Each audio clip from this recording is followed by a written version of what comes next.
Hello everyone, कैसे हैं आप सब। एक बार पुनः शिव कोचिंग क्लासेस पर स्वागत है। उम्मीद करता हूं आप सब अच्छे होंगे, मस्त होंगे, बेहतर होंगे, आपकी पढ़ाई बेहतर चल रही होगी।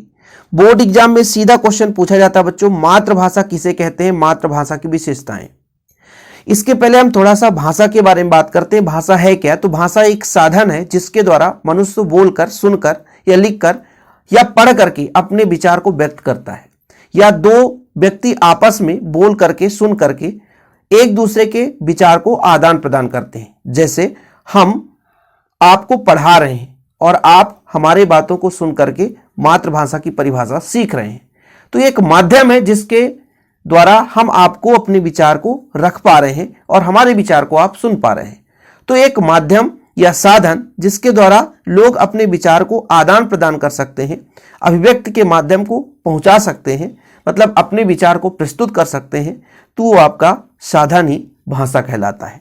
उसी में से एक छोटा सा रूप, भाषा का एक छोटा सा रूप मातृभाषा होता है, जो कि बचपन में जब आप माँ और पिता, जैसे कहने का मतलब माता पिता के द्वारा सीखते हैं, परिवार में सीखते हैं, अपने स्थानीय परिवेश में सीखते हैं, वो आपका मातृभाषा कहलाता है।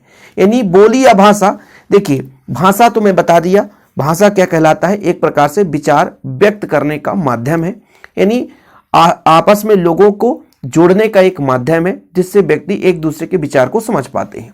वहीं पे जब हम बोली की बात करते हैं तो बोली एक छोटे से क्षेत्र का है, बोली का विकसित रूप भाषा हो जाता है। जैसे हिंदी भाषा है एक, तो बोली का एक बड़ा रूप, जैसे आप मध्य प्रदेश की बात करोगे तो बोली में बघेली, निमाड़ी, मालवी, बुंदेलखंडी, ये छोटे छोटे क्षेत्रों में जो माध्यम है वो बोली है। मतलब भावनाओं को व्यक्त करने के लिए, लोगों के बीच जो विचार है उनको आदान प्रदान करने के लिए माध्यम भी एक बोली ही है, लेकिन बोली एक छोटे से क्षेत्र के लिए प्रस्तुत किया जाता है। मतलब जब कोई एक ऐसा साधन जो एक छोटे से क्षेत्र में बोला जा रहा हो, है ना, यानी कुल मिलाकर के एक भाषा ही है लेकिन उसका एकदम क्षेत्र सीमित है, तो वो आपका बोली कहला जाता है। और उसी का थोड़ा सा बड़ा रूप हो जाए, विस्तृत हो जाए, पूरे देश में बोला जाए, पूरे राज्य में बोला जाए, तो आपका हो जाता है भाषा। जैसे हिंदी हमारा एक राष्ट्रभाषा है। ठीक है, समझ में आया। तो उनमें से एक ऐसी भाषा जो बच्चे अपने माता पिता के मुख से सुनता है और सीखता है, अपने घर परिवार में सामान्य बोलचाल से सीखता है, वो आपकी मातृभाषा कहला जाती है। ठीक है, मतलब एक प्रकार से पालने की भाषा। आप बचपन में जिस भाषा को सीखकर पले बढ़े हैं, जैसे आप ये मान लीजिए स्केज है, इसको बचपन में क्या बोला गया, ठीक है, तो वो आपका मातृभाषा कहलाएगा। स्केज इंग्लिश वर्ड है, उसे बाद में आपने सीखा। ठीक, तो कुल मिलाकर के भाषा तो आपने समझा कि एक साधन है जिसके द्वारा मनुष्य चाहे सुन करके, लिख करके, बोल करके अपने विचारों को व्यक्त करता है, आदान प्रदान करता है। लेकिन भाषा का ही एक रूप है मातृभाषा। ये मातृभाषा वो भाषा है जो कि बच्चा बचपन से सीखता है, घर परिवार में सीखता है, समाज में सीखता है, अपने माता पिता के द्वारा सीखता है।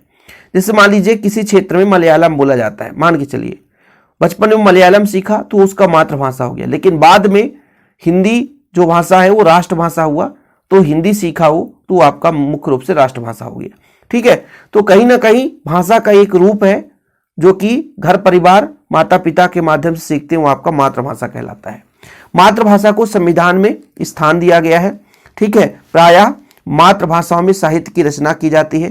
जैसे यदि मैं बात करूं बोली में जो साहित्य की रचना होती है तो नहीं होती, एक छोटे से क्षेत्र के लिए तो कभी बोली में साहित्य की रचना नहीं होती। लेकिन वहीं पे बच्चों मातृभाषा में एक भाषा का ही रूप है, लेकिन मातृभाषा का भी एक विस्तृत और बड़ा रूप होता है। भारत में मुख्य रूप से 15 मातृभाषाएं हैं।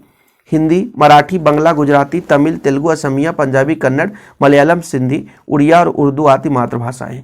ये हमारे संविधान में भी उल्लेखित है। इसलिए बोला जाता है मातृभाषा को संविधान में स्थान प्राप्त है। प्रायः सभी मातृभाषाओं में साहित्य की रचना की गई है। भारत की प्रमुख 15 भाषाएं हैं। ठीक है, तो दो विशेषताएं आपसे आनी चाहिए।